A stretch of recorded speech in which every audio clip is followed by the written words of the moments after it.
Wim Hof is an extreme athlete whose feats have gone beyond what most people would consider humanly possible. He's broken numerous world records, climbed Mount Everest and Kilimanjaro with nothing but shorts and shoes, conquered the furthest swim under ice, ran the fastest half marathon barefoot on ice and snow. The list goes on. But what sparked this superhuman ability? You may think no other man is capable of these amazing acts. Although Wim claims that all humans possess the power to achieve these incredible accomplishments, what I find fascinating about Wim's story is how it all started. After the death of his first wife, Wim found himself in search of meaning for life. One day he was out for a walk at home in Amsterdam when he felt a sudden connection with nature. Intuitively, he submerged himself into freezing water. In this interview, he takes us back to where it all began. And the question is, what did he discover about being human?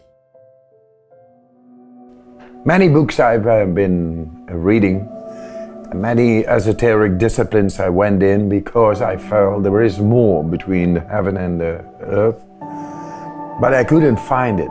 And I had this feeling inside.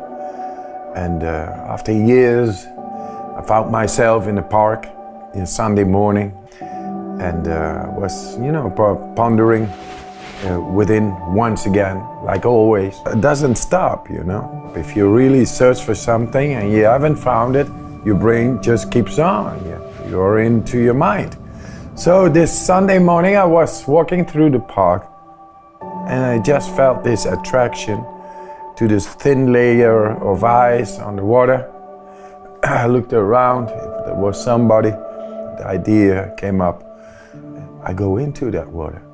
Once again, I looked around, I undressed myself, went into the water. I felt deeply inside.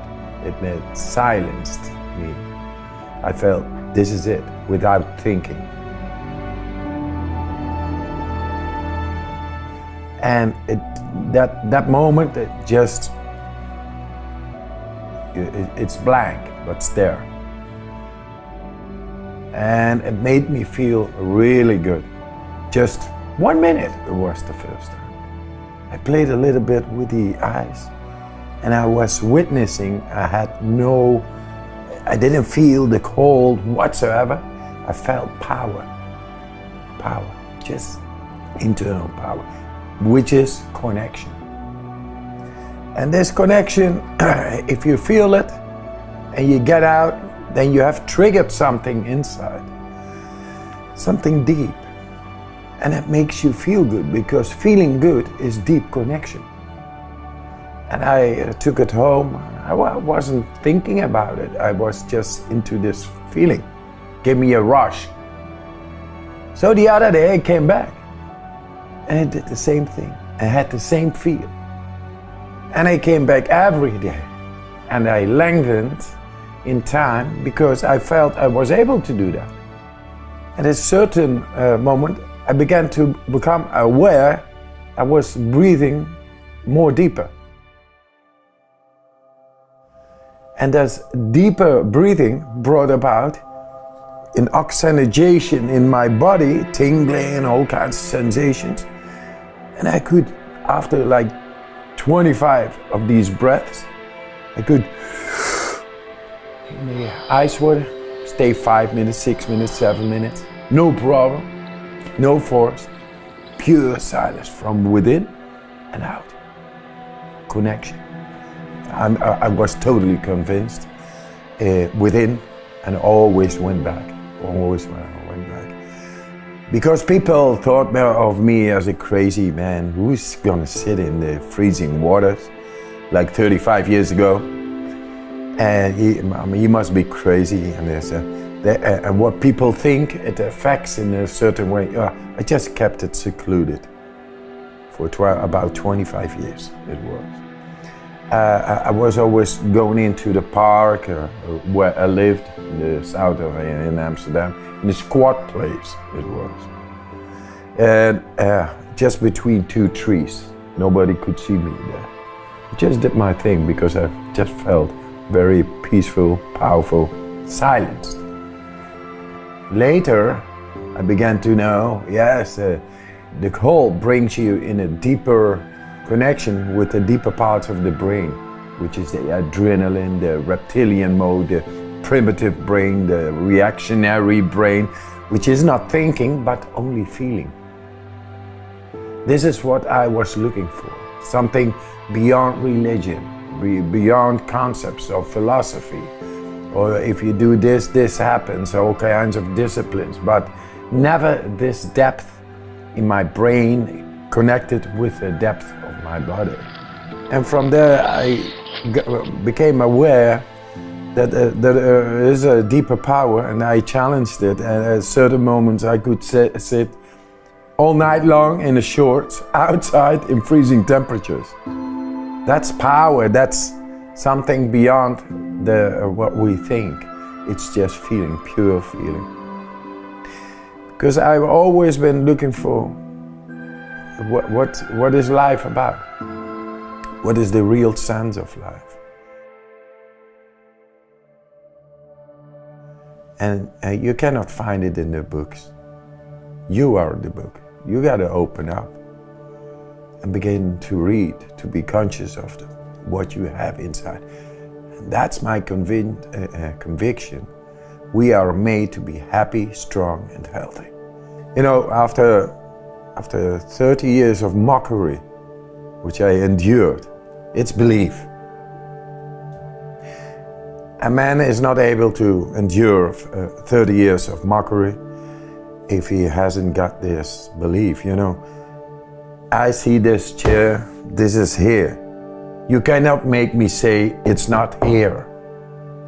What I felt was there. Nobody could say, hey, what you do is craziness. No, I felt a whole lot better than ever before. My conviction is, once again, we are meant to be able to tap in anytime into our system to make us happy, strong, healthy. What does a mother want for a child? And the mother is the one who gives the birth to our existence. She wants it to be happy, strong, and healthy.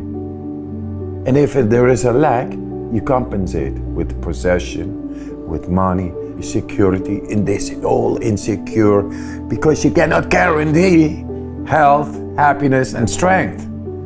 Once I encountered the cold, I stopped reading, stopped everything. It's all on the surface. The whole guru thing and the Buddha thing and the Catholics and all that. It's what is it? There's a whole lot of war going on, a whole lot of controversy because they quarrel on the surface. Going back to this reactionary part of ours, which is a lizard. A lizard is not thinking about this, about the taxes and what he's gonna do tomorrow and how to make secure his house and living and all that, and mathematics or whatsoever. He's just into food, freeze, fight and flight. That's it, very primitive. That's real. Did you ever see a rabbit going to a psychiatrist or a pharmacy or a hospital? It's because their pH levels are all okay. One day before a rabbit is dying, it's still able to flee, fight, to eat, to do it all. Then it dies and it sleeps and it dozes off, gets into the central nervous system, and probably he's gonna go to rabbit heaven. I mean, going into this nice light. And that's why they don't have fear. They have fear, real fears. Flee, fight, predators and all that. We, with our pH levels, we are really down because we think we are superior to nature. We dress up all the time. We disconnect ourselves from nature because there is no stimulation. It's a neutral zone. The brain-body connection gets weakened therefore. And we create low pH values because of that. Oxygen is less because there is no stimulation. If it would be colder here, you would breathe deeper naturally.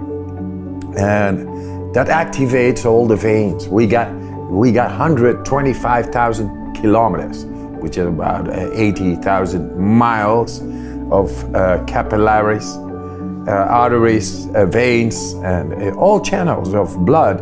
And blood transports oxygen. Oxygen is being needed to make the right pH levels in the body, everywhere. The way nature has meant it to be is alkaline, and for example in the stomach needs to be very acidic. The lung slime needs to be very acidic. Nature did a perfect job until we began to screw it up and do these clothes, and we go on the catwalk and oh look how beautiful, sick man. Sometimes you got to go back to the way the nature has meant us to be. If we are able to make iPhones, right now an iPhone has more intelligence than the whole Apollo 13 project. We got all the technology, but we cannot have control over our happiness, strength and health. It's time we take this intelligence and go within. Kyle Cease started his journey as a comic at just 12 years old. By the time he was 18, he had become the youngest headlining comedian in the Pacific Northwest. Since then, he's had over 100 appearances on film and television, hosted #1 specials on Comedy Central, as well as ranked #1 on Comedy Central Stand-Up Showdown. Although in 2010, his career path took a drastic turn. Cease came to the realization that he no longer wanted to be a comic and started going down the path of becoming a transformational speaker. This is the story of Kyle's own transformation. The constant feeling of when something happens, I'll be happy.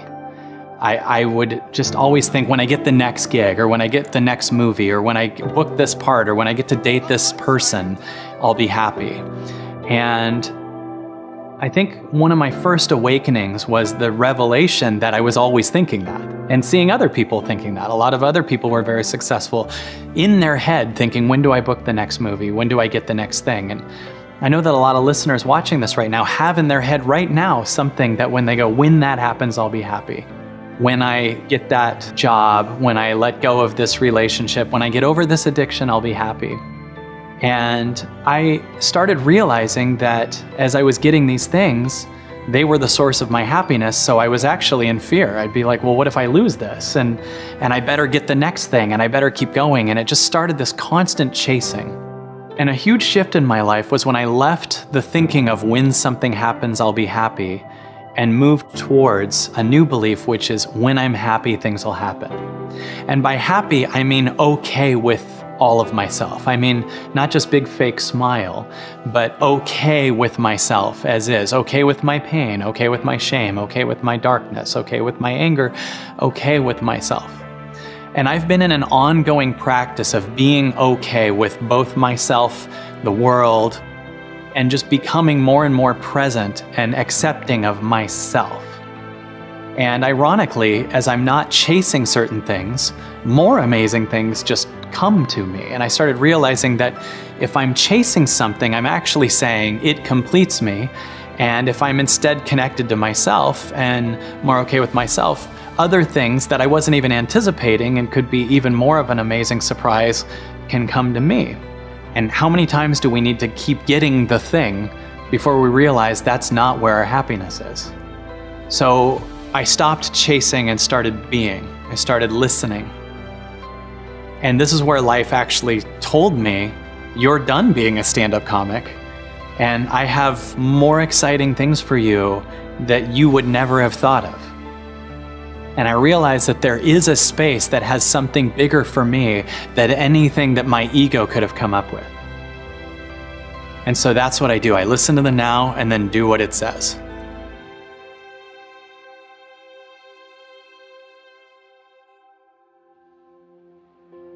Living in the moment is the way Kyle lives his life. Living this way not only makes it easier to be honest with yourself, but also shows others what the real you is really all about. I feel like if I planned ahead, you wouldn't be hearing me. You'd be hearing something I prepared. And if I was doing something that I prepared, it would be because I want to get something from someone. You know, we say, am I doing this right? Am I doing this wrong? That question implies there is a right or wrong way. And how do you measure that? Like, did it sell something? Did people like it? Did I get approval from the audience? So I also feel that in the moment, we're always feeling something. Like if you just say what you're feeling, then you actually create a space where the person across from you or the audience goes, oh, I know what that feels like and I can connect with you. But in trying to prepare something, often we block what we're feeling and then bring something that we prepared earlier in the day, and people miss out on the real you. This is the thing, is we live in a world where we don't say what we're thinking, we say what we think people want to hear. For me, not preparing is so much easier and so much more true, and there's so many amazing moments from that, right? And people go, I don't know how you do that. And I remind people, well, when you go to a restaurant, you don't have a set list. You don't sit there and think, first I'll ask them if they have pets and if they like ice cream. You'll actually just say what you feel. And in that space, you have a 2-hour off-the-cuff conversation. So that's all we're doing. So what I believe is all you are is this moment right now. Everything that you perceive about yourself from your past, it doesn't exist right now. You're just sitting here. So if you take a deep breath, you might have these little images of what your past story is, like things that happen to you, things that you feel reactions to, whatever. But if I actually realize that everything that I think I am from past accomplishments or future accomplishments or that I have as goals or whatever are not me, that I'm just this space that those ideas show up in, then often they might leave, right? Let's say you have a thought, no one likes me because no one liked me at that one thing in the past. Okay, who's saying that? It's just a thought, it's not you, it's a thought that comes from evidence of one thing in the past, but that doesn't mean that's you, right? So that thought shows up and you just let it be there.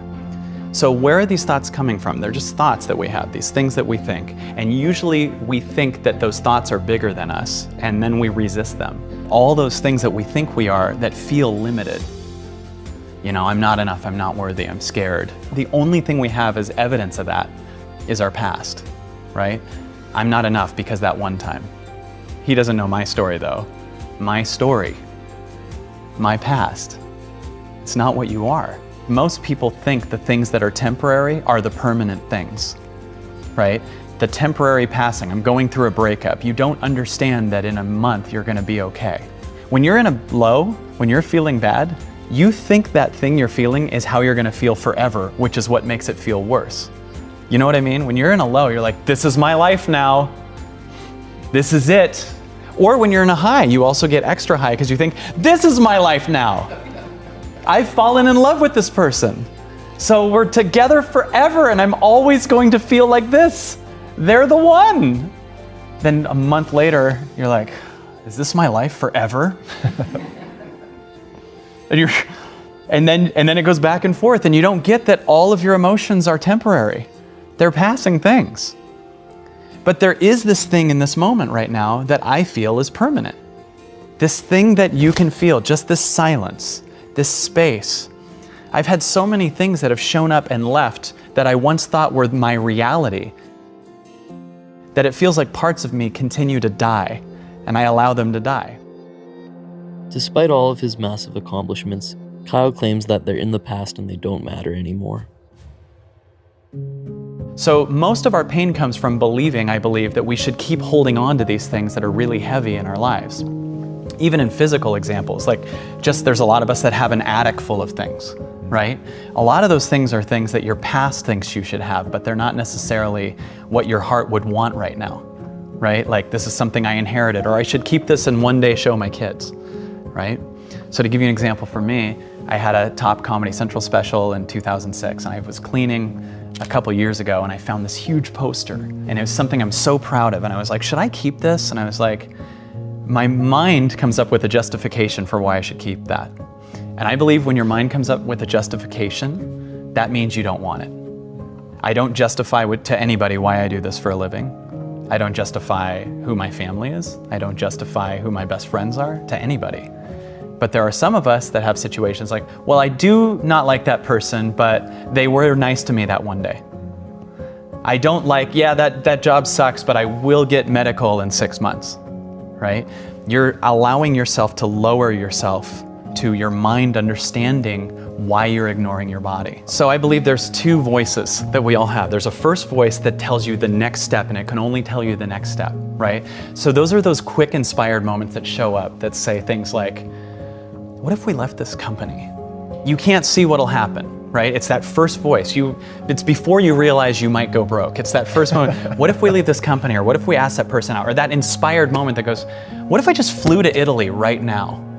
Or started that book or that band, or took piano lessons for a year and just locked them down now, whatever it is. It's an inspired thing, you know what I mean? I believe that feeling is a preview. But it can't tell you why you should do that because you've never done that. So this first voice that we hear in our body, especially when you're silent or you're in a really good mood, you're laughing and you say something like, we should, whatever, say something kind of crazy, that's amazing. How free would you be if you were just like, yeah, we might screw this up, but awesome. I love that, right? What will I also become if I'm willing to make a mess? But also it's my calling. It's something in me that says I need to do this. So that's the first voice. But we've trained ourselves to ignore this voice and listen to the second voice that I believe is a collection of the average society. You know, it's what we learned. It's the practical voice, the voice that says I need to be responsible. And it's the should voice. Whenever you say I should do, where are you getting that from? What society says. But we forget society's kind of crazy. There's a lot of unhappy people there, a lot of addictions, a lot of stuckness, right? A lot of murders, a lot of why are we using them as the bellwether that we should get our advice from, right? So this first voice goes, I think we should do this. And we go right to this voice that says why we shouldn't. Oh, and I went off on a tangent, but what I was gonna say was, with the poster, I thought I had a justification for why I should keep it. I one day might want to show a kid, if I have a child, I might want to show them this poster. Which, by the way, what day will that be? It's time for me to show you my accomplishment in 2006, honey. We're holding things and we don't realize that day will never actually happen. So I took this poster to the garbage because it wasn't a 10 in my body. It's a story of who I was, not who I am now. And I said, I'm just gonna release this. And it was scary as hell. And I feel the more scary it is, the more change you're gonna feel. So I dropped it in the dumpster and I turned around and I had this freedom release. I unhooked myself from thinking I was that comedian. And I realized if I have a child one day, which I do now have, they'd much rather have my presence. My presence as many moments as possible than me bragging about some accomplishment I made 20 years ago. Most things that human beings do are not done consciously, unfortunately. It is mostly compulsively done, and that is the whole problem with humanity. With the level of intelligence and competence that we have, the moment we function compulsively, we become destructive. If you become conscious, naturally you will curtail so many of your actions because they are absolutely unnecessary. See, everybody knows what is needed in the world. The most important thing needed is, right now, we need pleasant human beings. Where should it start? With yourself. At least you become peaceful, joyful, loving, at least this much you become. Rest we will see what to do. Because there's only one problem on the planet, human being, isn't it? Human being is the flower of evolution, the peak of evolution. In terms of life, the heap of life that is there from microbial life to complex manifestation of life on this planet, you are on top of the world. But human beings are not experiencing their life like they are on top of the world. They are in the depths of misery compared to any other creature. A human being is miserable if he doesn't have food. If you give him food, he will feed his misery further. Simply because for all other creatures, nature has fixed their way of being. Nature has fixed how they should be, how a grasshopper should be, how a tiger should be, how an elephant should be. Nature has fixed at least 90% of their life. Only 10% latitude may be there for individual animals to find some expression for themselves. But in the case of a human being comes largely unformed. Only 10% is fixed, 90% is left loose. This is what human beings are suffering. Human beings are not suffering their bondage, human beings are suffering their freedom. You are free to make yourself whichever way you want. See, no other creature on the planet is referred to as a being, only you are referred to as a being. People have given up how to be pleasant here. They are trying to export themselves somewhere, and there are advertisements saying somewhere up there is a heaven where the utmost pleasantness will happen, peace will happen, joy will happen, bliss will happen, love will happen, everything is up there. This is because you have given up that you could be pleasant here. So if you export everything that's wonderful about a human being to another place, the world doesn't become better. We need to understand that whatever qualities that you're ascribing to God and whatever else that you have imagined in your mind, these are all qualities which are very essential for a human being to live a sensible life on this planet. So everybody knows this, that they need to be pleasant. It is not an idea or a philosophy, it is a longing. Life is longing to be experiencing life pleasantly, isn't it? There was one young man running around like his tail is on fire. Then I asked, hey, what are you up to? He said, Sadhguru, I want to earn $1 billion, $1 billion. I said, you don't worry, tomorrow I'll give you $1 billion. Really, Sadhguru, you will give me $1 billion? Yes, I will give you $1 billion. He had 8 of his friends with him. I said, see these 8 guys, I'm going to give each one of them $10 billion and I'll give you $1 billion. He said, Sadhguru, why? They're getting 10… Arey, your life's ambition was only to get $1 billion. What are you complaining about? The problem is, if everybody else has it, you cannot enjoy it. So you have a sickness. You only enjoy other people's failures. Right from kindergarten school, you have been taught this, you must be number 1.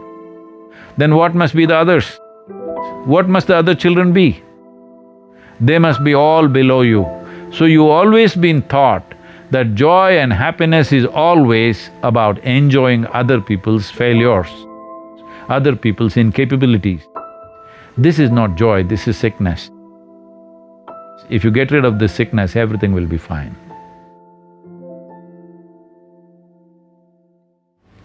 Now, I've heard you talk about time and energy in a different way, and it's really impacted me.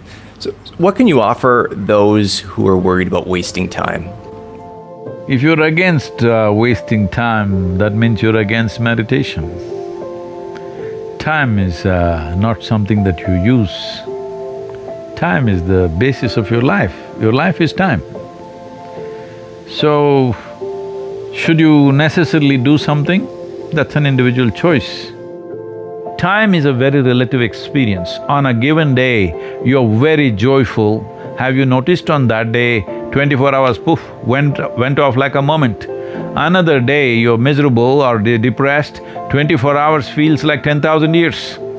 So only miserable people can have a long life.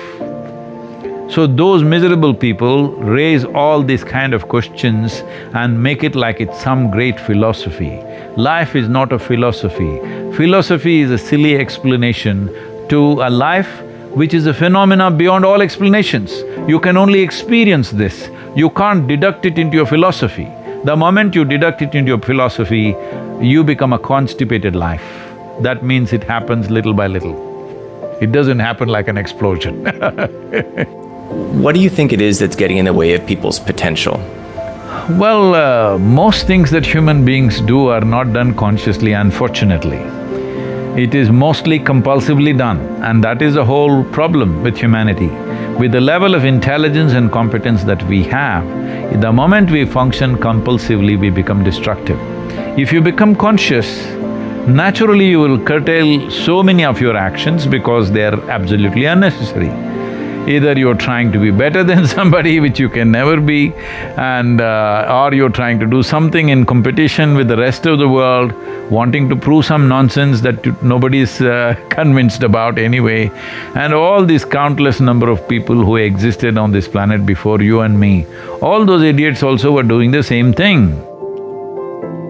If life is a race, what is the goal? You must get to the finish line faster than others. Finish line is death. So if you want to win the race, you must go ahead of me, please don't do that. I'm older than you, let me go first, okay? So, this whole nonsense about wanting to be better than somebody is happening because you have not found any sense of profoundness in your own existence. If you pay enough attention to life, then you will see, when I say life, life is an explosion happening all around you. When people use the word life, They are talking about their work, they're talking about their family, their relationships, their wealth, their money. No, these are all accessories, frills to life. So let's not think too much about ourselves. If we understand the context of our existence, we are just a small pop-up on this planet and will pop out. If we know this, keeping your life pleasant, profound, if necessary in action, impactful, that is a choice. But keeping yourself pleasant and making the experience of life profound, whether you do it with activity or without activity, that's an individual choice. But to do it without activity is much harder than to do it with activity.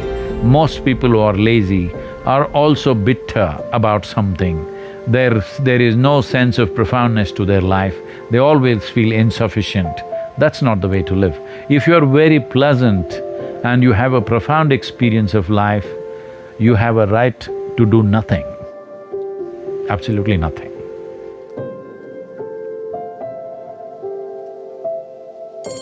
In tonight's Health Edge, the growing trend